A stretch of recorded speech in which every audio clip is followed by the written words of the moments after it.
European nations are faced with countless threats and challenges, from Russia's continued efforts to conquer Ukraine through floods of illegal migration, threatening the future of indigenous faiths and cultures, all the way to rising debt and growing projections of economic hardships.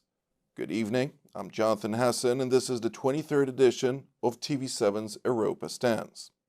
Joining us to dissect Europe's state of internal and foreign affairs are Mr. Timo Soini, formerly the Foreign Minister and Deputy Prime Minister of our host country here in Finland. It's good to have you here, Timo. Thank you very much.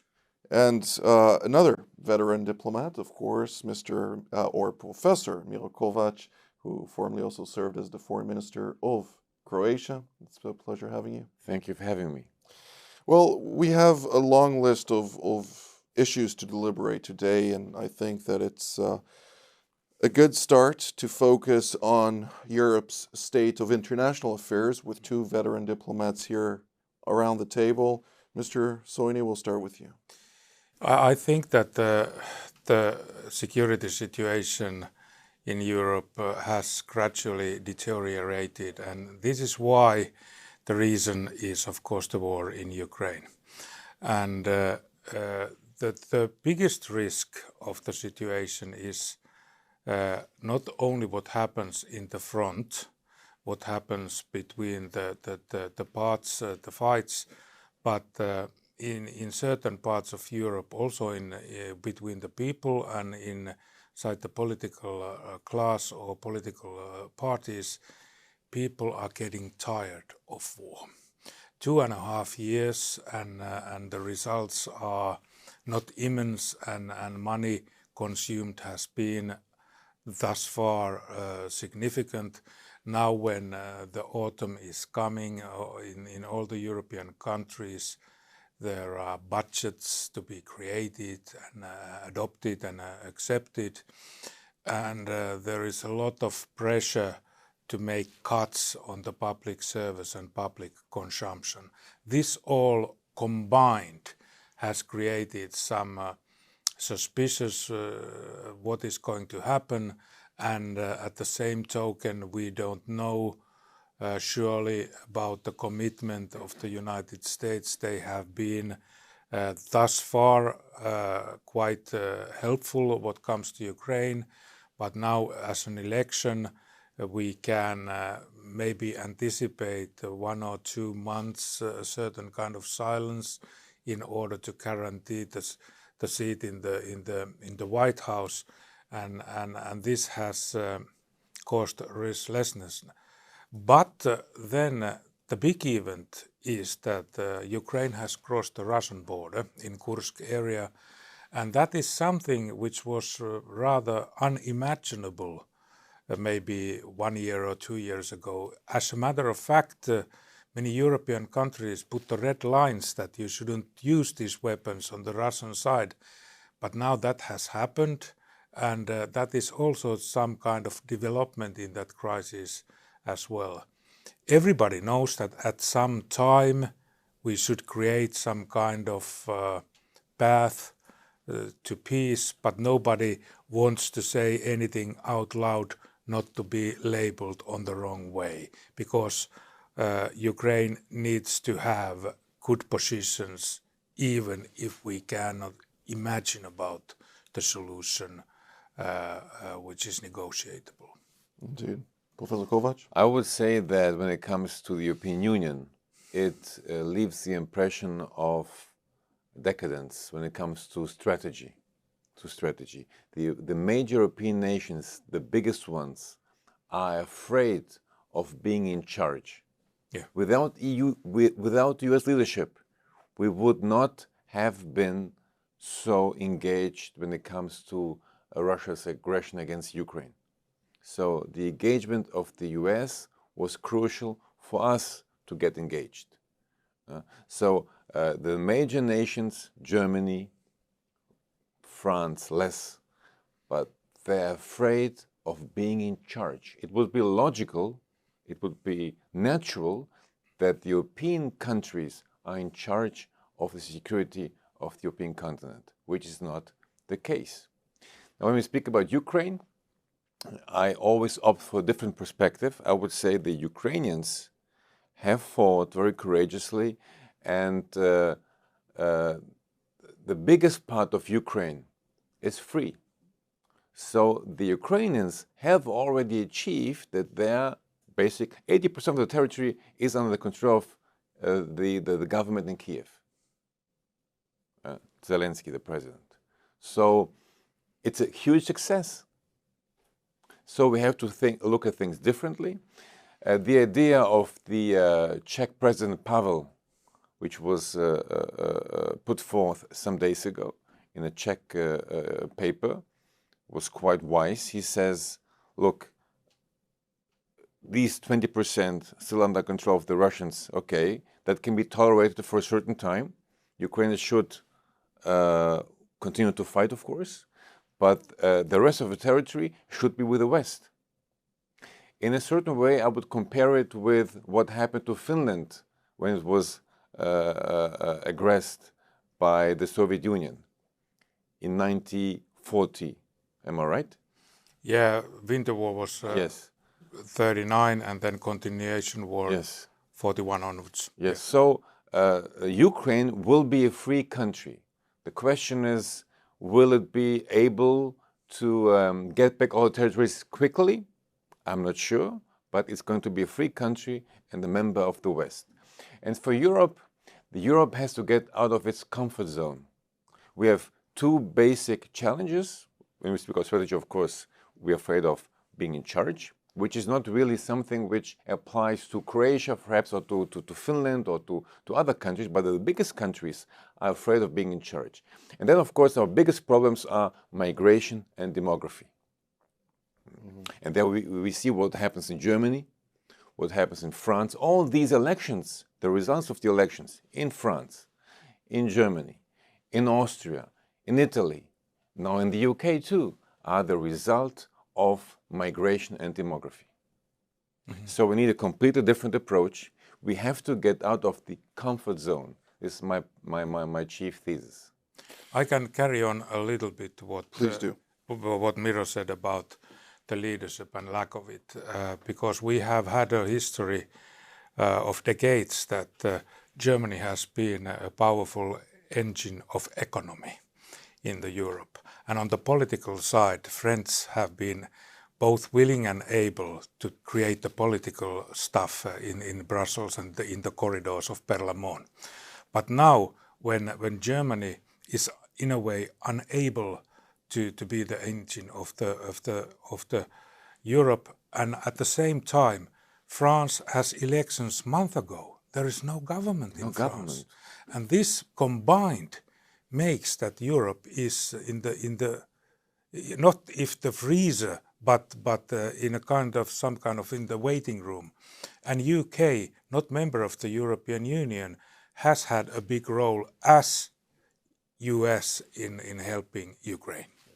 But you've been very vocal about the economic bailouts back in the day. Yeah. We see the Italians, we see the Greeks, Spain, Portugal. They own trillions of dollars, of euros, to Germany, to France. All those bailouts need to be somehow accounted for.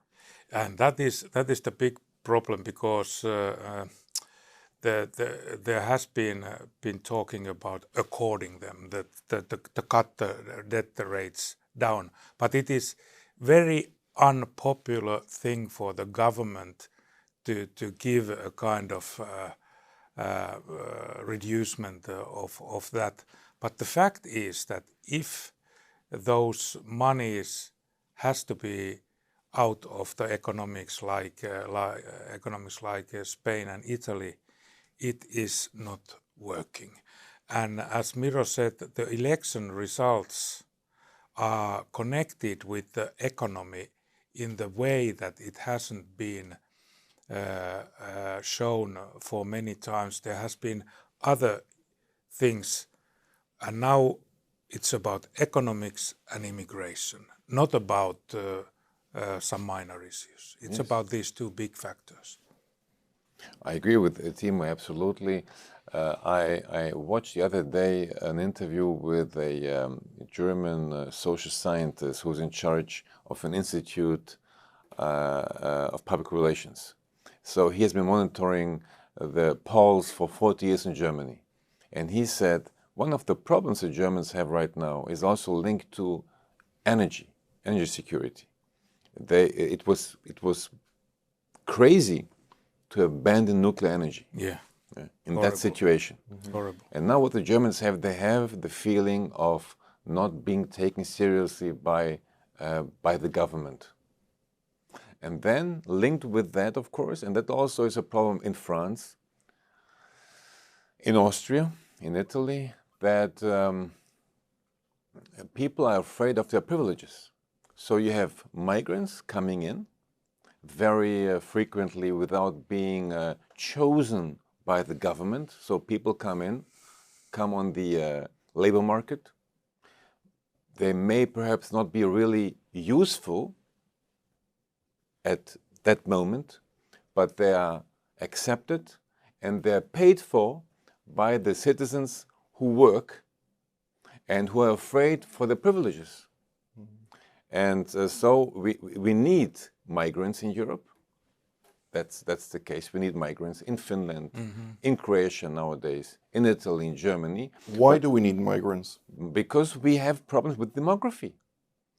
We don't have enough. But wouldn't it be a better solution to deal with the family? Yes. And encouraging people to bring more children? Definitely. This is my particular standpoint. But unfortunately, right now, it is not à la mode. It is not en vogue, as the French would say. So we need migrants right now in all our European countries, basically. The fertility rates have gone down, even in Finland, in France. Yeah. So we would need 2.1 children per woman to keep this population in the European Union, which is not the case. We are something at 1.6, 1.7. So we need migrants. Yeah. But if we need migrants, we should choose them. We should be free enough to say we need not Miro. Miro is a nice guy. He's a historian. But we need a mathematician. Miro is 32 years old, mathematician, great. Miro is a historian, 50 years old, no, thank you. You're a nice guy, you can come to Croatia, to the Netherlands, have a coffee with me. You won't stay here. So we have to adopt a different approach, an approach that people in Singapore have, people in Canada have. So there are countries in the world who do it that way, and they avoid problems in their societies. Yeah, I would say that the migration problem is one of the biggest, and it's politically very sensitive, and why it is the case. Because the conservative parties have neglected that agenda, and the left-wingers haven't considered that problem at all. It's not a problem if a skilled worker who is ready to work, ready to adapt the local way of life, whatever his belief is, if he's abiding the law and building the society, no problem.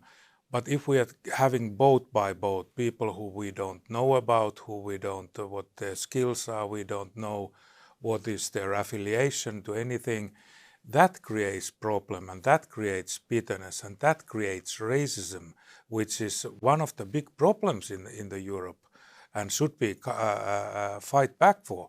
And then when we have also in combination or in addition to this problem, we have a threat, especially from the Russian side, for organized, hybrid operated asylum seekers leaking from the borders. And this is one of the problems we will foresee that is going to be a bigger problem in the future. We're seeing this, of course, in Morocco, we're seeing this in Algiers, in Libya, in Egypt, and of course, as you mentioned, Lukashenko came out and said just a couple of days ago that from his perspective, he will stimulate so-called refugees, he dubbed them as, but of course they're not refugees, from Syria, from Afghanistan, to push them into Europe, something that he vowed to intensify. But if I may ask you, because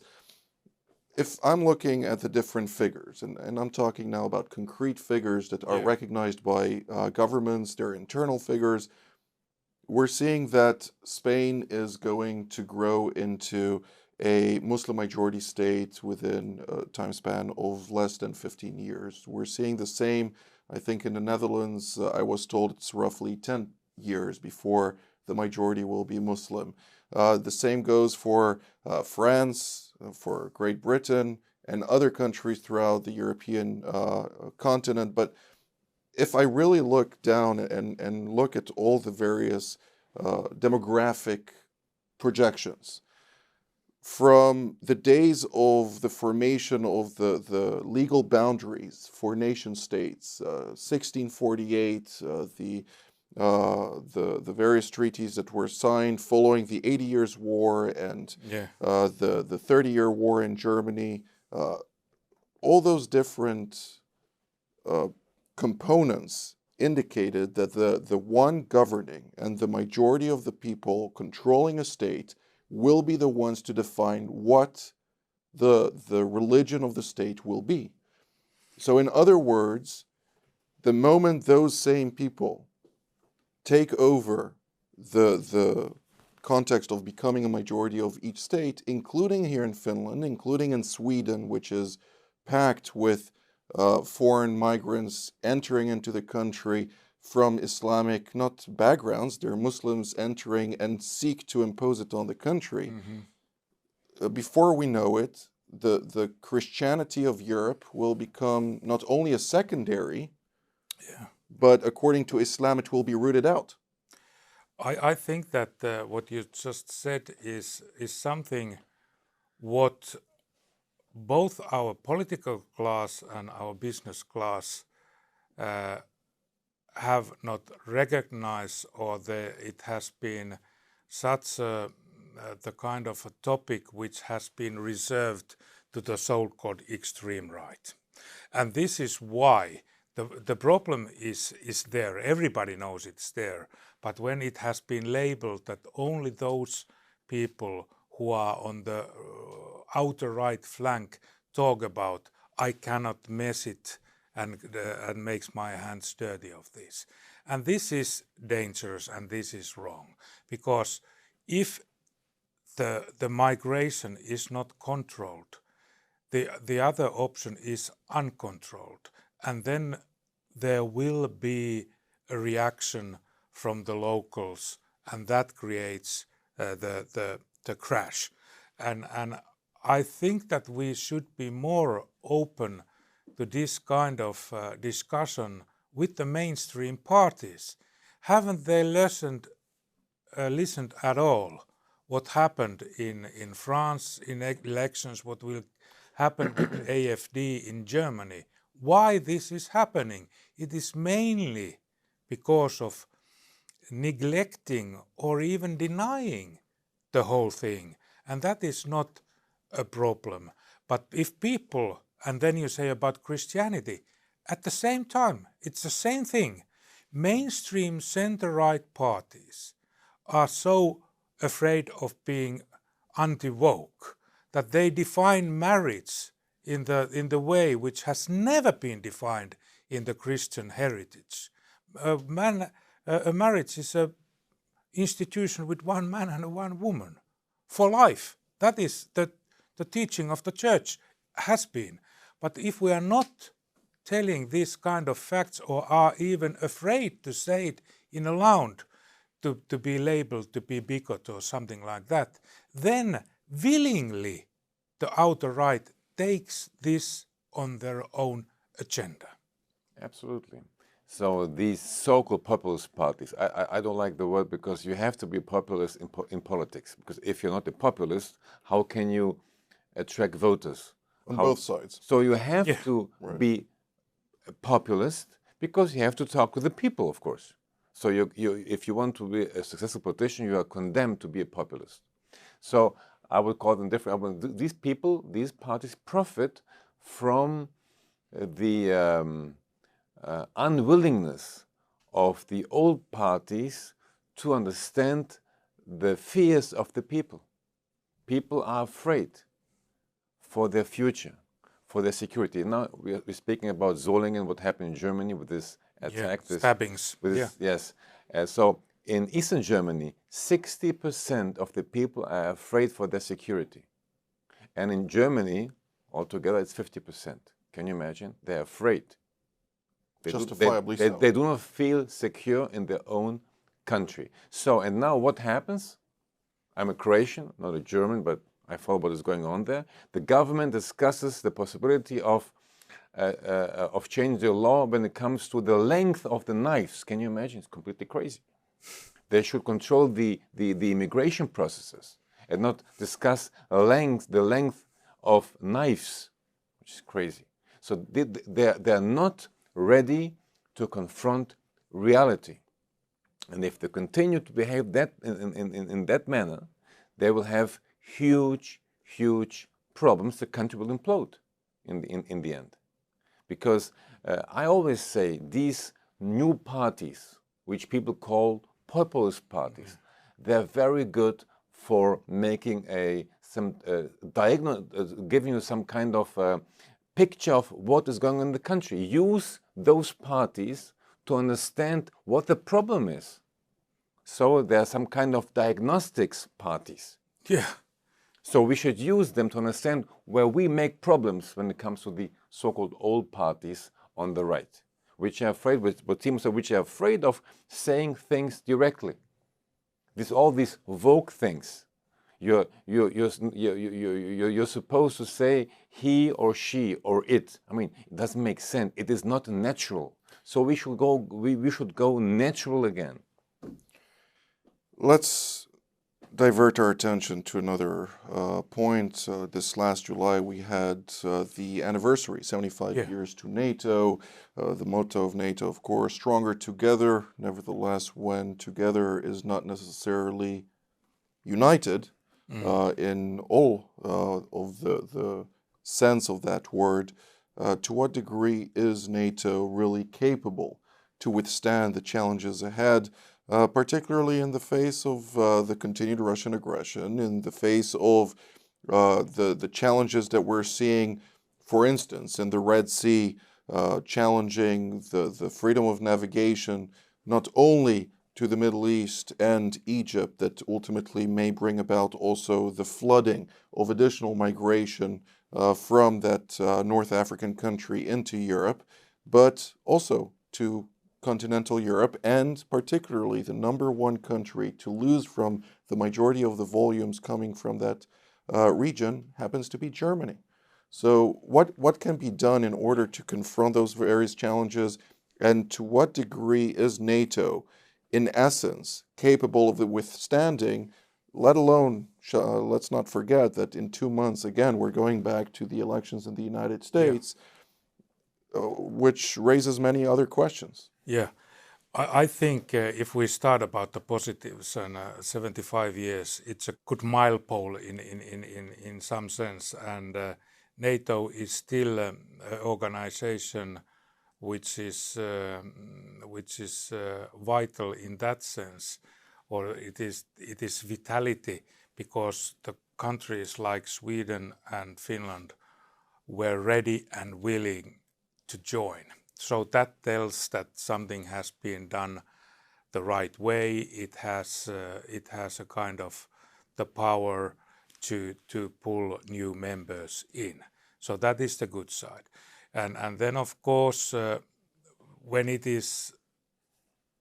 has enlarged in the last 2 decades quite a lot, former socialist countries and so forth, Baltic countries, everything. And we know the rivalry, for example, in the Miro's neighborhood in the Balkans. It's either from our side, or then they are on Turkish spear or Russian spear or so. So that are the positives. But then how coherent we are inside. And that is one perception is money. And this is what Mr. Trump said, that everybody should pay at least 2% and even more. And I have noticed that the Democrats has adopted this line as well. And I think if the Trump is re-elected, those countries who are below 2% will have a tough times in NATO tables as well. But the expenditure, what we will need in the future, what comes to the challenges, what you said, outside Europe or borders, like the maritime safety, like the connections from the South China Sea to our factories here, it's a huge challenge, and US will have a main rivalry between China. And if we are also the allies of United States, it's not only our viewpoint that US should come to Europe to help us, it is also that we will be solidarity connected with US with its challenges also in the Middle East and also in the South China Sea. It's a two-way street. Yeah.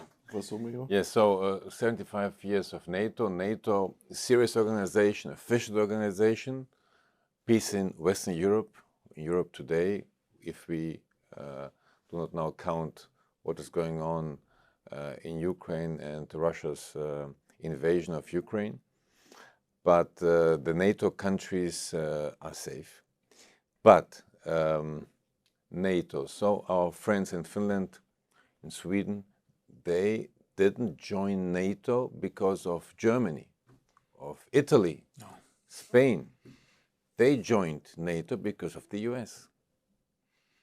We joined NATO because of the US. And George Bush came to Croatia and said in 2008, we will protect you. No one will attack you.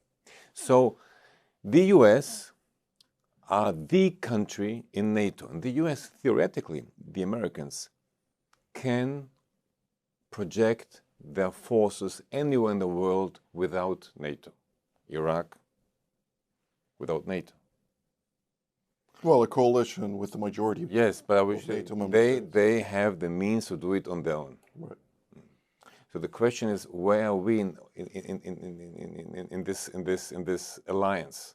So we need the Americans to stay together. So we are condemned to have the Americans, but we should do much more, because we have to understand, and this is why I criticize the leaders in the major nations. They're afraid of being in charge because the Americans do not have Europe as a priority anymore. The priority today is the Indo-Pacific region. It has been the priority since Obama. So Indo-Pacific is number one, Europe is number two, and the Middle East number three. And then comes the rest. I mean, this is reality. So what we have to do, we have to do much more in Europe to be in charge, to help the Americans in Europe. And this is why the Americans have the tendency to have us engaged. When Scholz was in Germany, in the US, and went to see Biden, what did Biden say? You have to take over. He said the same to Macron. It's your job. We will help you, but you have to pay for it. And it's a logical approach, and Trump was right. I said Trump was a huge possibility for us to understand that we have to change things. Because the new president, it may be Trump, it may be someone else, it may be they will continue to have this focus on the Indo-Pacific region. So we have to do much more, and we have to fight against our own decadence. So we have to get out of this comfort zone, because otherwise we will be, I wouldn't say we will perish, but we will become strategically unimportant. Well, when I really look at the big picture, I still remember that meeting between Trump and Angela Merkel, where the finance minister at the time, Olaf Scholz, was the one who blocked Merkel's bid to try and reach that 2% and potentially even cross that. So the Trump team does remember what the Germans did at the time and how they blocked these efforts to become once again robust in sharing the load, so to speak. But one of the key issues in the United States right now is the fact that they're not able to recruit all of the people necessary to fill the ranks with a number of very significant vessels becoming rendered incapacitated or just will be ported until they have enough people to fill them up again. Support vessels that are vital for various missions, long-term missions. Wouldn't it be, thinking outside of the box, an interesting possibility for European nations to grant the American military for EUCOM or other sectors of responsibility, manpower in order to man their vessels and potentially rebuff that powerful American machine in order to once again project the necessary power around the world? I think that we should think about outside the box, and when we are so-called veterans, we are not in the office right now, we can do it and we should do it. And this is what the think tanks should do, create the kind of alternative routes to go on, because we see the challenges, shortage of capable recruits. So what would be the so-called obstacle that we couldn't operate internationally under NATO flag in the operatives if the both sides benefit from it? And like we see, we have three big areas where conflict is ongoing or is accumulating. It is Ukraine and Russia, and it is Middle East between Palestinians and Israel, and outside the Palestinian it's Iran, Russia and China, and then it is China and Taiwan. These are all interconnected. Yes. And we cannot slice that Europe, we are only taking care of Ukraine. We have to know on which side we are in the Middle East and what side we are in the South China Sea. And this may be politically tough to the home audience to say it, but without accepting the facts, we wouldn't be able to go further. And what would we then say if the Americans would say that we would support you, but we don't have supply? What amazes me about Finland is that even though it's only 5.6 million residents, it's the third largest military in all of NATO. Yeah. And also is willing to sacrifice in the same fashion that Turkey is willing, and the United States, of course, is semi-willing, not under the current administration, but nonetheless. Professor Kovac, when we were looking at the broader picture, albeit Europe is a secondary actor to the United States, nonetheless, it is faltering when we're talking about security and is more prone, as we saw just recently with Ms. von der Leyen coming to Egypt to pay Abdel Fattah al-Sisi 7-point-something billion euros in order to ensure that the economy there will not fall, and as a consequence see millions in that country of 1.5 million residents flooding into Europe. We see Hezbollah, the Iranian proxy in Lebanon, threaten the European Union state of Cyprus, the island, and again, von der Leyen going there and promising or pledging a 1 billion euro support package to the highly corrupt government there. Are we here in Europe expected to pay everybody off, as happened also in Turkey and so many other places, including Libya, to stay at bay and just leave Europe alone? So it's not because I'm Croatian and Timo is from Finland. The problem in Europe are not the smaller nations. It's the big nations. It's the big nations. So, but you have people in the big nations who understand what is going on. But the established, the old parties, there are people in the old parties who either do not understand what is going on or who are afraid of being in charge. So we could do many nice things in Finland or in Croatia or in other smaller countries, but we cannot, we don't have the power to impose things. We can take care of ourselves, have our own armies, have our own policies. We have to, of course, when it comes to migration, should be coordinated. But we need different approaches when it comes to Germany, France, Italy. So we need a revival of strategic thought in the bigger countries. That is the basic problem in the European Union. And if that doesn't happen, we will continue to do business like this. So we are not being taken seriously. When it comes to the Middle East, when it comes to Israel, you know it quite well, Jonathan. Does Europe count in Israel? Is Europe or the European Union something the Israelis respect strategically? No. They only respect the Americans. Well, they do respect bilaterally Germany. Yes, of course. But I speak about strategy, about military. So they do not count upon Germany or France to help Israel to withstand the attacks by Hamas or by Hezbollah. It is the US, of course.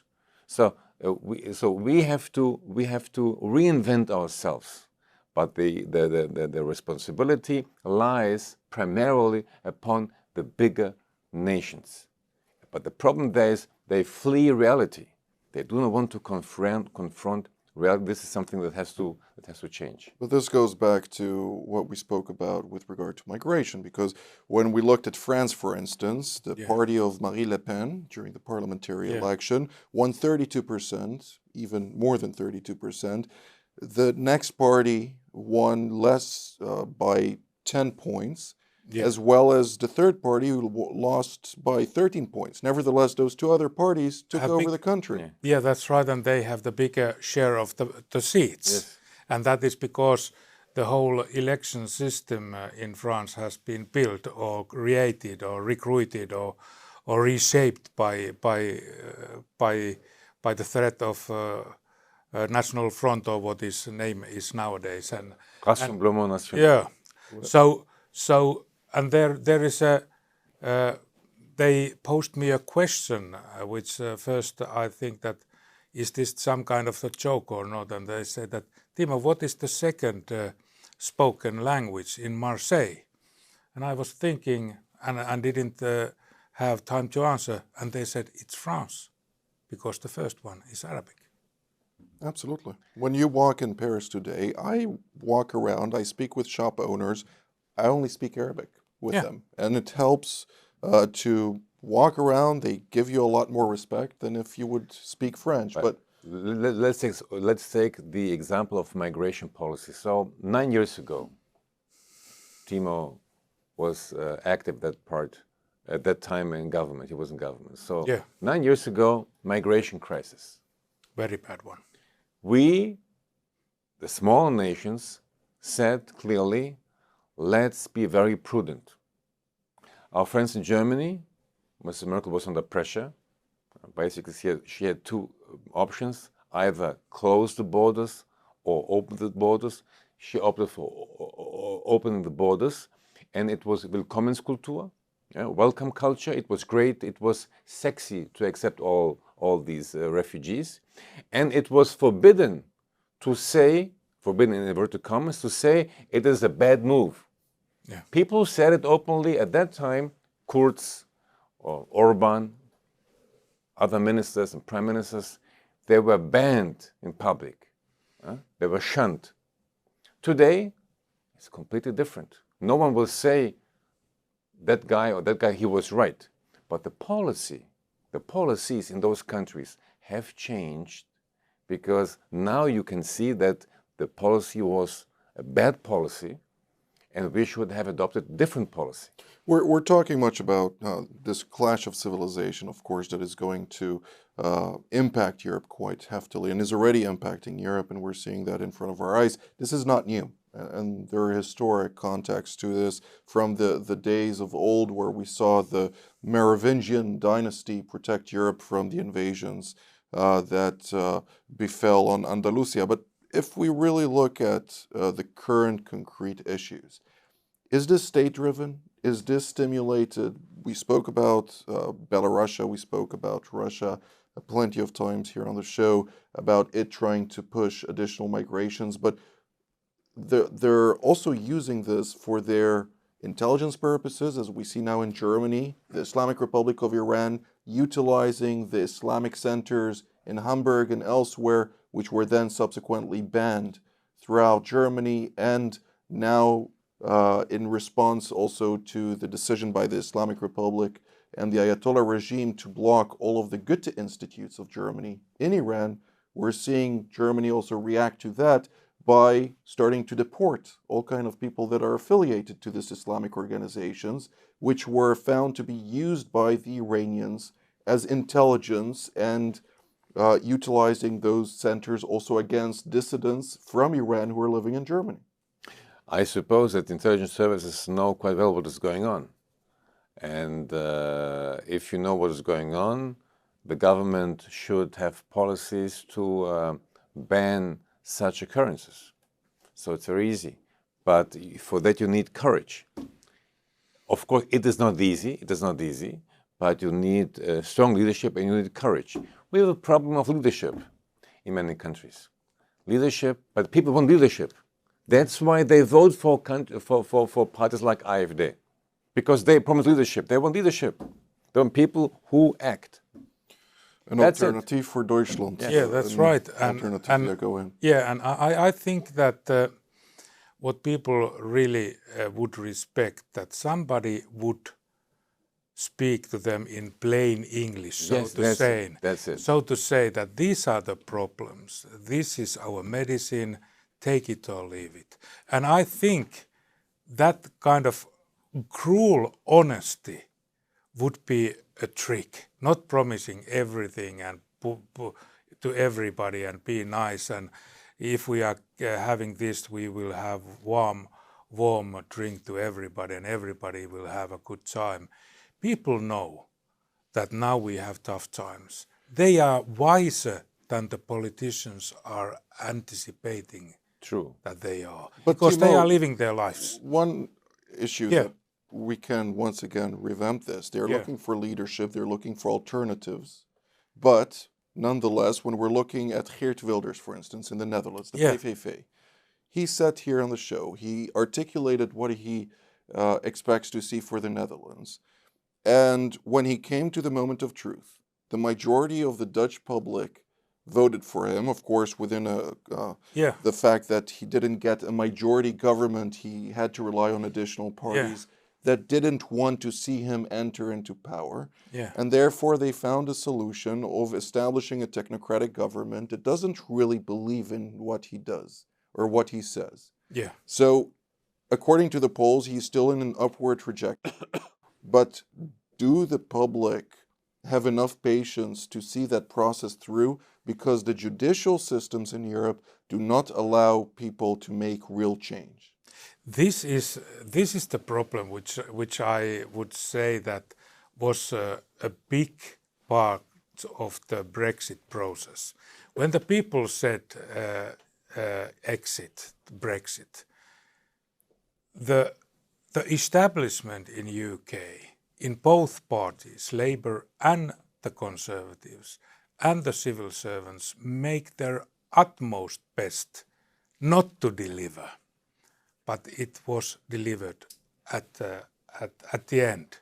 Now, if they could turn this to the possibility, it could take 5 to 10 years. And now they have a majority government of Starmer. They have no excuse to make changes.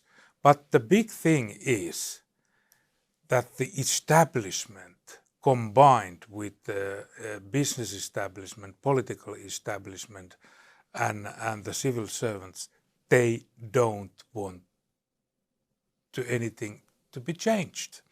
And that is why then we have two options.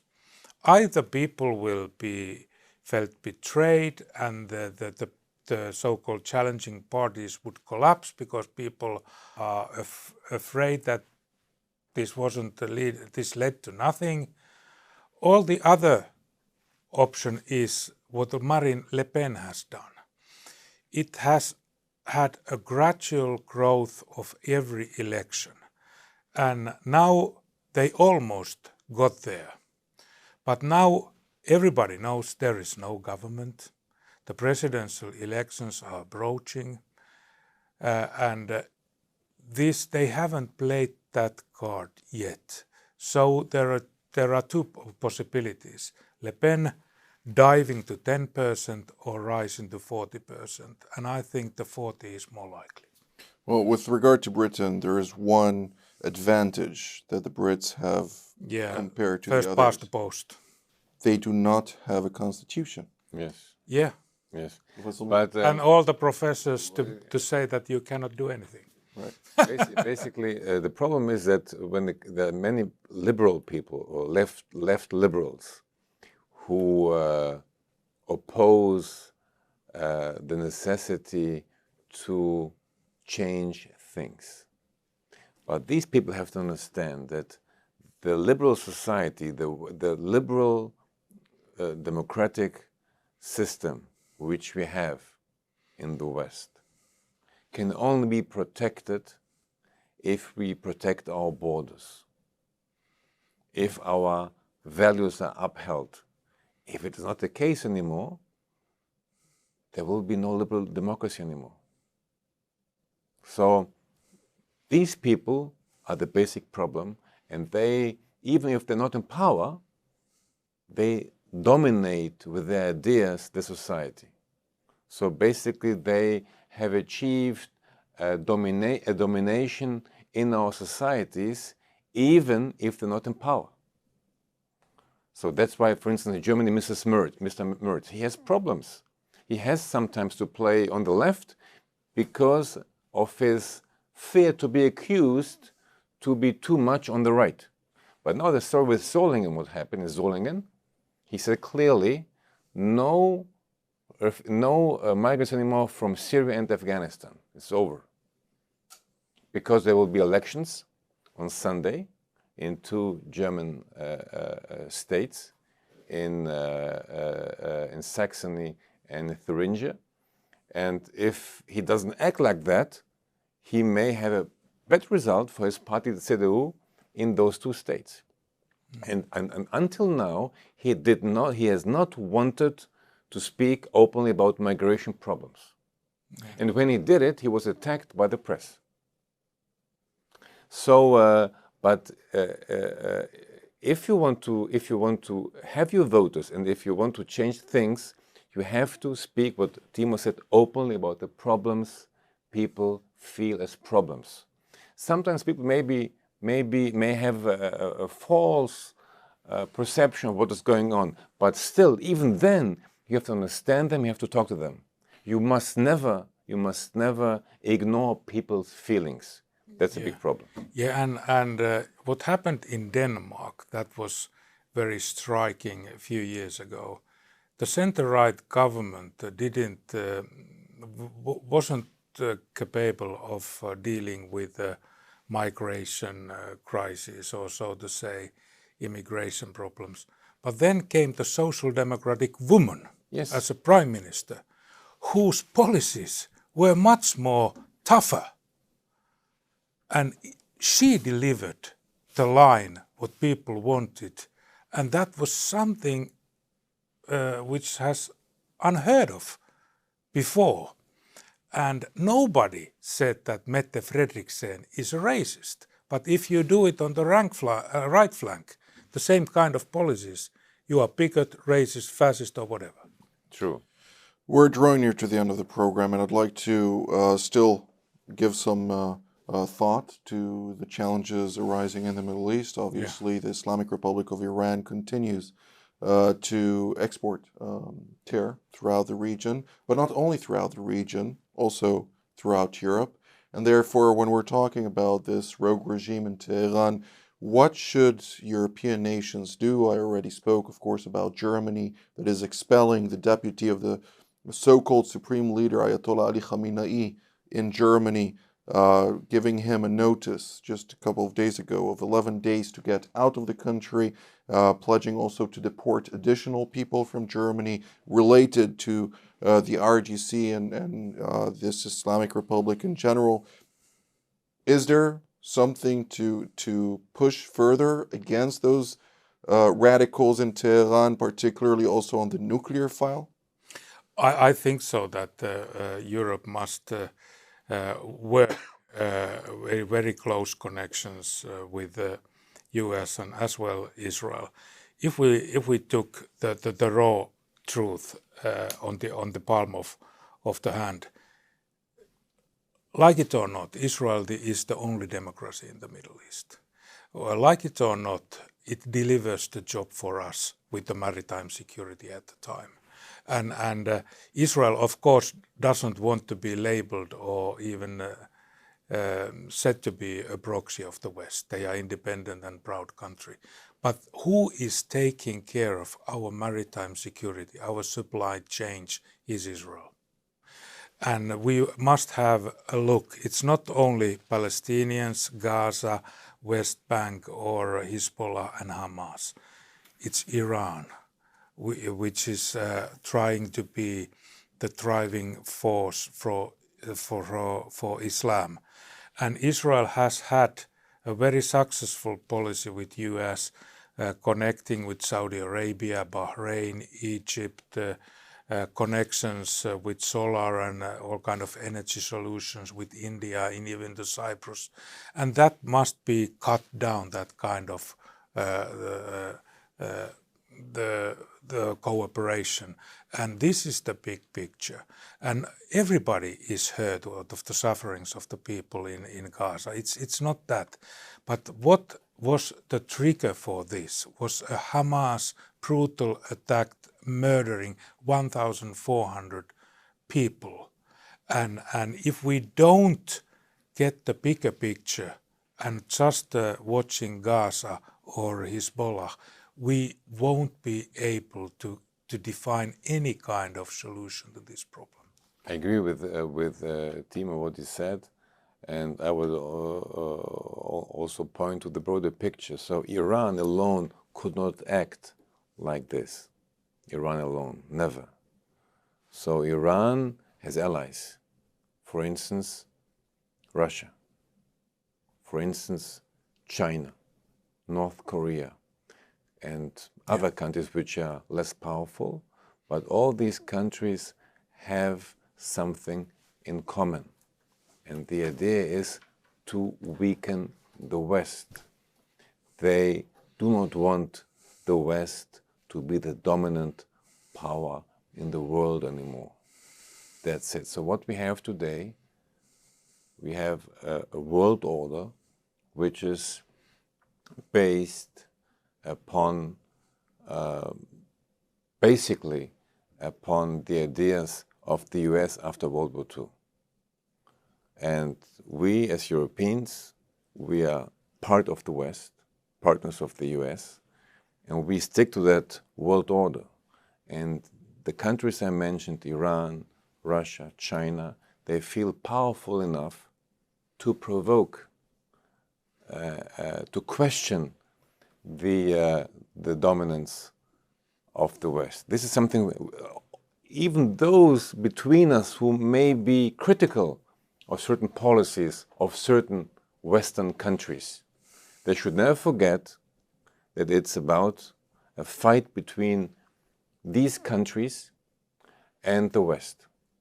And in the end, we have to work on the feelings of solidarity among the West. Our civilization is at stake, is in danger. They do not want our civilization to be strong anymore. That's the idea. Well, one point that I do need to highlight, because I think this is very important, and I know that there are many European practitioners from different countries watching, is the fact that on October of 2025, we're going to have the final date where the E3 of France, Britain, and Germany are able to snap back sanctions against the Islamic Republic over its nuclear non-proliferation. This is something that is vital, that needs to happen unless the Europeans just are going to allow the Iranians to pull through and develop nuclear weapon capabilities, something that, of course, will bring an end to the non-proliferation treaty. And as such, we will see a nuclear arms race not only in the Middle East, where I'm sure that the Saudis and the Egyptians and Turkey and others will rush themselves as well to attain those capabilities as a counter to the Iranian aspirations. But we'll also see European countries are already speaking about this, including Germany, about potentially attaining nuclear weapon capabilities, including countries such as South Korea. Japan, of course, are still very wary of even deliberating this issue for understood reasons. Nonetheless, at some point it will also consider this. So the Non-Proliferation Treaty is vital in order to maintain and sustain a certain equilibrium within the international order, something that the Iranians are seeking and very keen on disrupting, because it goes in line with its religious beliefs, 12 Shiite Islam, something that, of course, ultimately they aim to provoke a certain challenge to Western civilization at large, and also particularly the State of Israel and the United States as an extension thereof. That's how they perceive it. But we are at the end of today's program, and I'd like to immediately thank Mr. Timo Soini. Thank you very much. Formerly, of course, the Foreign Minister and Deputy Prime Minister of Finland, and Professor Miro Kovac, formerly the Foreign Minister of Croatia. And I'd like to thank all of you at home as well. Until our next edition from here in Helsinki, Finland, have a good evening.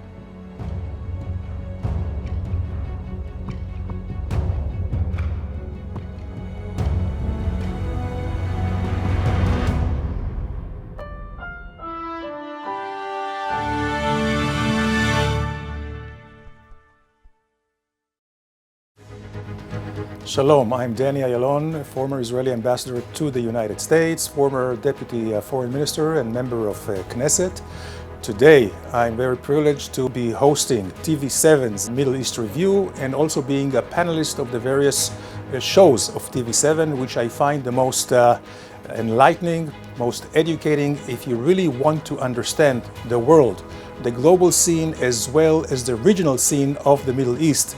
It is worthwhile to watch TV7.